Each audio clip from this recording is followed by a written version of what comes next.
नमस्कार दोस्तों, swing trader channel में आप लोगों का स्वागत है। तो आज एक बेहतरीन स्टॉक लेकर के आया हूं जो कि पैसा बहुत ज़्यादा बना के दिया है रिटेल इन्वेस्टर को भी, और जो भी इन्वेस्टर इसमें इन्वेस्टेड हैं लॉन्ग टर्म के लिए उनको तो निश्चित रूप से स्टॉक ने मालामाल किया है। तो आइए देखते हैं कि स्टॉक का क्या नाम है। तो स्टॉक का नाम है बजाज फाइनेंस, और आज का जो हमारा एनालिसिस होगा वो बजाज फाइनेंस का स्टॉक का एनालिसिस हम करेंगे, टेक्निकल एनालिसिस भी देखेंगे और फंडामेंटली भी इसके बारे में बात करेंगे। तो चलिए दोस्तों, पहले हम टेक्निकली देख लेते हैं। तो मंथली, वीकली और डेली के चार्ट पैटर्न पे हमें क्या दिखता है, अभी हमें क्या करना चाहिए बजाज फाइनेंस में, चलिए तो वो हम डिस्कस कर लेते हैं आपके साथ। तो चलिए दोस्तों, आप देखेंगे तो अभी पहले हम मंथली कैंडलस्टिक का बात कर लेते हैं। तो मंथली कैंडलस्टिक में देखेंगे कि यहाँ से जब शुरुआत हुई थी इसकी चलने की, तो एक कंटिन्यूअस एक अप ट्रेंड में स्टॉक जा रहा है। एक बार इसमें शार्प करेक्शन मिली थी कोरोना के टाइम में, ये वाली, और यहाँ पे अगर आप देखेंगे तो यहाँ पे बहुत ही हाई वॉल्यूम था। यहाँ पे वैल्यू बाइंग थी बजाज फाइनेंस में, और काफ़ी अच्छी बाइंग अपॉर्चुनिटी मिली थी कोरोना के टाइम में।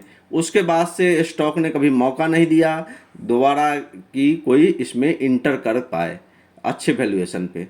तो स्टॉक में बिल्कुल वर्टिकल एक मोमेंटम आया, उसके बाद एक करेक्शन देखने को मिली है, फिर से एक मोमेंटम आया और फिर से एक करेक्शन, और फिर से मोमेंटम आने के बाद स्टॉक ऑल टाइम हाई के पास अभी क्लोज हुआ है। इसका जो ऑल टाइम हाई है वो लगभग 8065 का है, और अभी जो क्लोजिंग हुई है वो 7837 पे इसकी आज क्लोजिंग हुई है। मंथली क्लोजिंग की हम बात कर रहे हैं।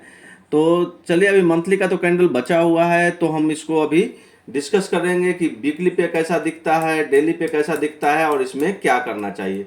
तो हमें अभी अगर एक दो वीक पहले की बात अगर हम करते तो हमें लग रहा था कि बजाज फाइनेंस जो है एक फंसा हुआ है स्टॉक है, एक रेंज में फंस चुका है स्टॉक।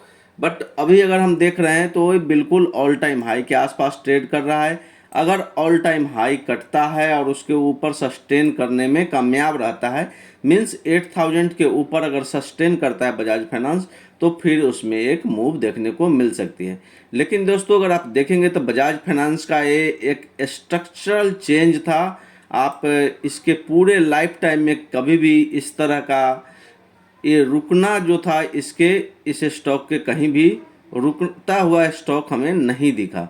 करेक्शन आई कोरोना के काल में, लगभग आधा से भी कम हो गया था स्टॉक, लेकिन उसके बाद से फिर से तुरंत इसमें मोमेंटम आ गया और स्टॉक ऊपर की ओर चला गया।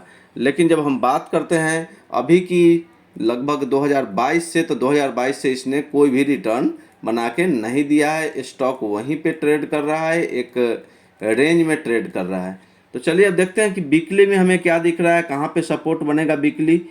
तो आइए हम वीकली की बात कर लेते हैं। तो वीकली कैंडलस्टिक पे भी हमें वही दिख रहा है। अभी जो हमारा सपोर्ट का काम करेगा वो 6795 का काम करेगा। 6795 ये वाली जो पॉइंट है, यहाँ पे देखेंगे ये, अभी मैं इसको कलर को रेड कर लेता हूँ जिससे आपको इजीली दिख जाए। तो ये पॉइंट जो है ये 6800 का लेवल मान लीजिए। 6800 का जो लेवल है ये वाली, ये हमारे लिए एक सपोर्ट का काम करेगा। अब अगर इसमें करेक्शन आता है तो फिर से 6800 के आसपास से इसमें मोमेंटम ऊपर की ओर आना चाहिए अगर इस स्टॉक को ऊपर जाना है तो।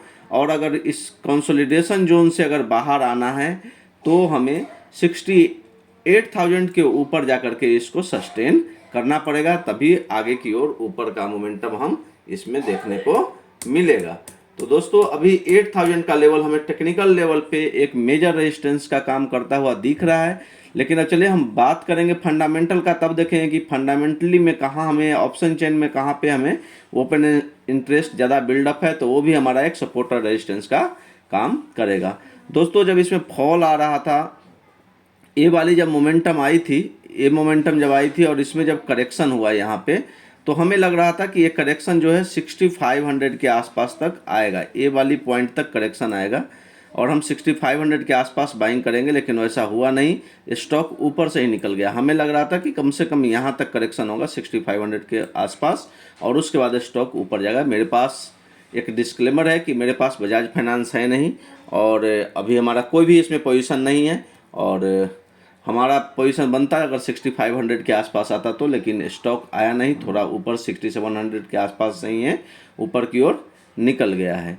तो चलिए दोस्तों, अभी जो इमीडिएट सपोर्ट मिल रहा है हमें वो 6749 का मिल रहा है। तो 6700 राउंड फिगर में एक सपोर्ट मान लीजिए, उसके नीचे आएगा तो फिर इसमें हमें लगेगा कि ये स्टॉक फंस चुका है। अब कुछ महीनों तक ये इसी जोन में ट्रेड करता हुआ दिखेगा। वो नीचे का लेवल 6000 का, 5500 का और ऊपर का लेवल 8000 का।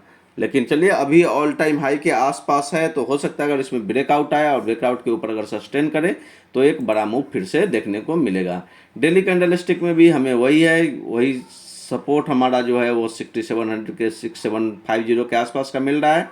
तो अभी हम वेट एंड वॉच करेंगे। बजाज फाइनेंस में कोई भी लॉन्ग टर्म शॉर्ट टर्म किसी भी पोजीशन से हम दूर रहेंगे, ना शॉर्ट साइड ना लॉन्ग साइड, बिकॉज ये हमें एक रेंज के आसपास है, लेकिन अभी ऑल टाइम हाई के पास हमें रुकता हुआ स्टॉक दिखाई दे रहा है। चलिए आते हैं आवरली कैंडलस्टिक चार्ट में। तो आवरली कैंडलस्टिक चार्ट में भी हमें रेजिस्टेंस के आसपास दिख रहा है, तो अभी इसमें कोई भी पोजीशन हमें नहीं बनानी है। एक बार हम मंथली कैंडलस्टिक चार्ट को फिर से ओपन करते हैं, जिससे हमारा एक डाउट क्लियर होगा कि अभी जो ये ऑल टाइम हाई के आसपास स्टॉक गया है तो क्या ये सस्टेन करेगा ऊपर या नहीं करेगा।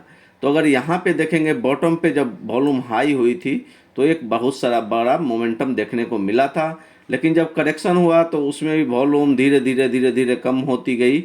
और जब ऊपर भी जा रहा है तो हमें यहाँ पे जो वॉल्यूम का जो चार्ट देख सकते हैं आप इस एरिया में, वो बहुत ही लो है, लो वॉल्यूम के साथ ऊपर गई है। तो हो सकता है कि इसकी पॉसिबिलिटी बहुत कम हो कि ब्रेकआउट सस्टेन हो पाए। तो हो सकता है फिर से ऊपर जाए और फिर से थोड़ा सा नीचे आ सकता है दोबारा से और फिर से ऊपर जाएगा। तो थोड़ा सा इसमें कन्फ्यूजन की कंडीशन है। चलिए दोस्तों, तो हम टेक्निकल का पूरा एक एक चीज़ एक एक पॉइंट का डिस्कशन कर लिए हैं। अब हम चलते हैं फंडामेंटल पर। तो जब तक हम फंडामेंटल ओपन करते हैं तब तक वीडियो को लाइक कर दीजिए, चैनल को सब्सक्राइब कर दीजिए और अपने फ्रेंड के साथ शेयर कर दीजिए। Thank you. चलिए अब बात करते हैं, तो देखते हैं कि ये डिलीवरी परसेंटेज की। तो 25 तारीख को इसमें बहुत हाई वॉल्यूम देखने को मिला था, लेकिन डिलीवरी परसेंटेज जो था वो 39% था, जो कि एवरेज से थोड़ी सी कम थी। लेकिन उस दिन प्राइस मूवमेंट जो था 4.7% अप गया था बजाज फाइनेंस। चलिए अब हम बात कर लेते हैं टेक्निकल की। टेक्निकल पे क्या है, 10 साल में इसने बहुत अच्छा रिटर्न दिया है, 6593% का रिटर्न, 5 ईयर्स में 238% का रिटर्न। 2 साल में देखेंगे तो कुछ भी रिटर्न नहीं दिया है। 1 साल में 7% का रिटर्न और 6 महीने में 38% का रिटर्न इसने दिया है। 3 महीने में भी 10% से ऊपर का मूवमेंट देखने को मिला है और आज डेली पे थोड़ा सा डाउन रेड में आकर के क्लोज हुआ है, लगभग आधा % के आसपास। चलिए फंडामेंटल देखते हैं। फंडामेंटल जो है एक सेक्टर देखेंगे तो ये फाइनेंस का है, इंडस्ट्री फाइनेंस है, एनबीएफसी कंपनी है। और प्राइस इसका देखेंगे तो ये 7838 पे इसकी आज क्लोजिंग हुई है। मार्केट कैप जो है 4,74,958 करोड़ का है। कैटेगरी एक लार्ज कैप कंपनी है, निफ्टी 50 का ये पार्ट है। और हम जो बात कर रहे हैं वो निफ्टी 50 का स्टॉक का ही कर रहे हैं। अभी हमारा 50वें स्टॉक का एक एक करके आपके सामने वीडियो आएगा। चलिए ईपीएस देखते हैं, तो 203 का ईपीएस है। Price to earning P ratio 38 का है और इंडस्ट्री पी जो है 23 का है। तो इंडस्ट्री की पी से काफ़ी महंगा स्टॉक है मिल रहा है आपको अगर पी से कंपेयर करेंगे तो, लेकिन फंडामेंटली कंपनी काफ़ी स्ट्रांग है। बुक वैल्यू देखेंगे तो 944.86 का है। प्राइस टू बुक वैल्यू 8.30, एक खतरे की निशानी है। 8.30 बहुत हो जाता है एनबीएफसी के लिए। एनबीएफसी के लिए 3 से 4 गुना बुक वैल्यू जो है वो बहुत एक रीजनेबल वैल्यूएशन दिखता है। तो हमें लग रहा है कि ये कंपनी काफ़ी महंगी है एज पर अगर हम प्राइस टू बुक वैल्यू देखें तो, लेकिन अर्निंग अच्छा है इसलिए इनको मार्केट में वैल्यूएशन अच्छा मिल रहा है। डिविडेंड यील्ड ज़्यादा देती नहीं, 0.38 है। नंबर ऑफ शेयर सब्सक्राइब जो है वो 60 करोड़ का है। फेस वैल्यू 2 रुपये का है। चलिए फाइनेंशियल देख लेते हैं। फाइनेंशियल काफ़ी अच्छा ग्रोथ कर रही है कंपनी, कभी भी इनका ग्रोथ कम नहीं हुआ है। चलिए शेयर होल्डिंग पैटर्न जो कि हमारा बेस्ट इंडिकेटर होता है फंडामेंटल का, तो लगभग स्टेबल है। 5.86 मतलब 55.86 के आसपास ये स्टेबल है। प्रमोटर की होल्डिंग, पब्लिक की होल्डिंग जो है इसमें 44.13 है, जिसमें से 20% एफआईआई के पास और लगभग 13% डीआईआई के पास है।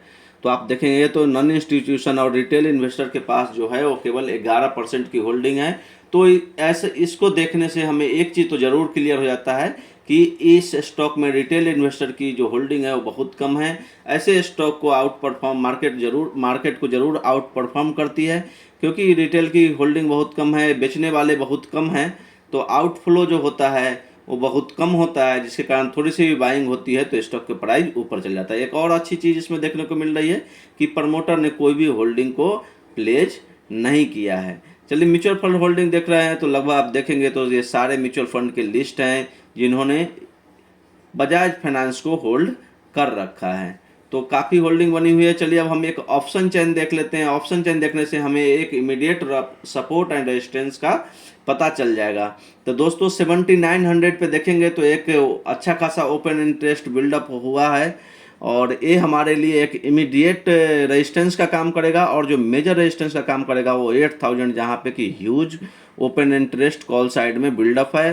तो 8000 का लेवल हम टेक्निकल पे भी देखे थे तो हमें एक मेजर रेजिस्टेंस का काम करते हुए दिख रहा था, और यहाँ भी जब हम देख रहे हैं तो एक मेजर रेजिस्टेंस का काम करेगा, क्योंकि कॉल राइटिंग हुई है तो कॉल राइटिंग जहाँ पे ज़्यादा है तो एक रेजिस्टेंस का काम करेगा। तो 8000 को लेवल को ध्यान में रखिए, 8000 के ऊपर जाता है तो एक ट्रेंड चेंज होगा और फिर से बुलिश ट्रेंड में इंटर कर जाएगा। जो स्टॉक फंसा हुआ था 2 साल से, अब हो सकता है कि अच्छा परफॉर्म करे जब 8000 के ऊपर क्लोजिंग होगी। चलिए देखते हैं अब सपोर्ट कहाँ पे मिल रहा है। तो सपोर्ट में देखेंगे तो मैक्सिमम ओपन इंटरेस्ट जो है आपका वो 7500 के आसपास है, 7500 है।